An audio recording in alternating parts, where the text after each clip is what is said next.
C'est une routine, c'est leur routine à eux. Ils me disent, maintenant je sais, je les connais, ils me disent ce qu'ils veulent, je sais ce qu'ils veulent faire, dans quel ordre, donc ça se fait, voilà, c'est vraiment une routine, ça se fait, ça roule comme ça. Et j'ai jamais rien imposé en échauffement. Pour l'avoir vécu en tant que joueur, un coach qui m'imposait un échauffement, et qui me plaisait pas du tout, et donc pour l'avoir vécu, je l'avais très très mal vécu, et je veux pas leur imposer quoi que ce soit. Et on est là quand même pour les mettre dans les meilleures dispositions, donc si ça fait l'effet inverse, ça sert à rien. Donc si pour qu'ils soient dans les meilleures dispositions, ils ont besoin de tel ou tel exercice, tel ou tel échauffement, il n'y a pas de souci. À partir du moment où eux ils se sentent bien et ils sont prêts pour attaquer le match, il n'y a aucun souci. J'ai pas pour habitude d'intervenir systématiquement sur le joueur, enfin sur le match. Donc non, parce que je préfère qu'ils restent concentrés sur leur truc. De toute façon, ils savent s'il y a une erreur, s'il y a bon, ils le savent, ça sert à rien. À la limite, s'il y a une erreur, je vais les encourager peut-être un peu plus que, mais j'en fais pas plus que. Non, je reste à ma place. Il y a le coach qui donne ses consignes à la mi-temps. Puis même s'il a quelque chose à dire au gardien, il va le dire. Donc moi, je vais pas en mettre une couche. Je vais plutôt passer un geste, un petit signe. Voilà, ça, je me contente de ça. Et après, on revient après le match. Je sais pas, la passion déjà, ça c'est clair. Du foot, du poste, c'est évident. Puis alors, c'est vrai qu'au départ, je savais pas est-ce que je suis fait pour être coach ou pas. Donc bon, quand ils m'ont proposé le poste, je l'ai pris bien évidemment parce que ce qui est bien quand t'es coach, c'est que tu gardes, tu restes, t'as le même rythme, t'as la même le même train de vie, le même équilibre, sans avoir, même si tu l'as, c'est pas la même pression, mais t'as quand même un peu moins de pression. Mais je savais pas si j'allais être fait pour ce travail et réussir à transmettre un savoir-faire, je savais pas. Et puis au fur et à mesure, je me suis piqué au jeu. Puis tu vois, ça dure depuis un petit moment, et puis je me vois pas arrêter parce que j'aime ça, et puis j'aime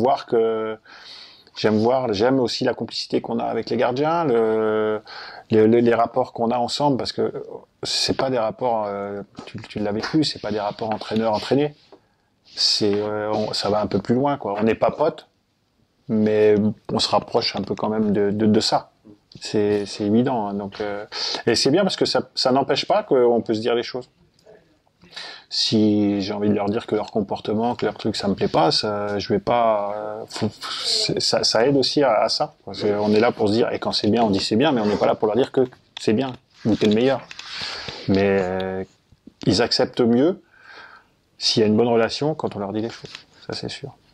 Alors le nombre de gardiens, comme on en parlait, à 4 c'est compliqué. En professionnel, hein, c'est compliqué. Après, en centre, non, forcément, on a plus de monde, mais à 4 en professionnel, c'est compliqué. Parce que, les jeux, il y a que 2 gardiens, hein, et ça tourne beaucoup, et comme il y a une hiérarchie, forcément, le 3-4, ils vont se retrouver, à moins tourner, ou alors si on fait tourner, c'est 1-2 qui sont pas contents. Enfin bon, c'est assez compliqué, quoi. Alors, il y a cette difficulté-là, le nombre. Et nous, ici, je dirais que sa difficulté, c'est un peu, pas matériel, mais d'infrastructure au niveau des terrains. On n'a pas, je dirais, la place suffisante pour pouvoir, notamment avec 4 gardiens, pour pouvoir faire des entraînements spécifiques à côté du groupe. On est obligé d'aller sur les autres terrains, et on n'est plus en contact avec les autres joueurs. Et ça, c'est embêtant. Et si on avait ça, alors avec 4 gardiens, ça permettrait, si on avait un terrain ou une plaine juste à côté, de pouvoir prendre, de changer, de faire des travaux, et que là, on peut pas faire. Et cette fameuse finale de Coupe de France. Il y a cette fameuse finale de Coupe de France, où là, on prépare le match, mais on le prépare plus, on le prépare pas de la même façon. C'est-à-dire que, comment je pourrais t'expliquer ça? On le prépare en tant que gardien sur le terrain, oui, mais on le prépare aussi en dehors. À comment appréhender l'événement, avec tout ce que ça représente, la pression, le public, parce que tu te déplaces. On est parti d'ici le mercredi, on était en vase clos dès le mercredi. Donc déjà, tu sens que c'est pas un match habituel. Donc c'est ce qu'on dit toujours, faut pas le jouer avant de l'avoir joué, quoi. Donc on le prépare plus psychologiquement que physiquement ou tactiquement un match comme ça. Ça c'est intéressant, ça a été assez intéressant aussi. Bon, après, le match, évidemment, ça a été le top, même si on est frustré par la fin, mais c'était, voilà, c'est un des meilleurs souvenirs, ça, c'est évident. C'est évident. Après, il y a des souvenirs qui t'aident à grandir. Notamment une année où j'avais des gardiens ici, où ça a été super compliqué. La gestion des hommes dans le groupe, enfin bon, mais ça t'aide pour la suite, quoi. Et ça te fait grandir à ton poste. C'est ce qu'on appelle l'expérience, quoi. Tout simplement. L'évolution du gardien, les gardiens maintenant, c'est ce qu'on disait tout à l'heure, hein. Faut qu'il soit grand, faut qu'il soit rapide, souple, techniquement bon, qu'il ait un jeu au pied, bon droit et gauche. Faut que ce soit un bon joueur de foot et qui sache jouer avec ses mains. Voilà, et puis que ce soit un athlète. C'est super compliqué, hein. Donc c'est vraiment et c'est de plus en plus vrai parce que le foot évolue tellement que si t'évolues pas, les attaquants sont de plus en plus grands, ça va de plus en plus vite, et si le gardien, si t'évolues pas, nous on pourrait plus jouer. À 1m80, c'est fini, hein. On n'existe plus. Alors on existerait un petit peu parce qu'on est dynamique, on rebondit peut-être un peu plus, mais dans les duels, dans les contacts, c'est fini ça. Faut être solide, faut être costaud, et c'est pour ça qu'il y a de plus en plus de gardiens, de grands gardiens costauds.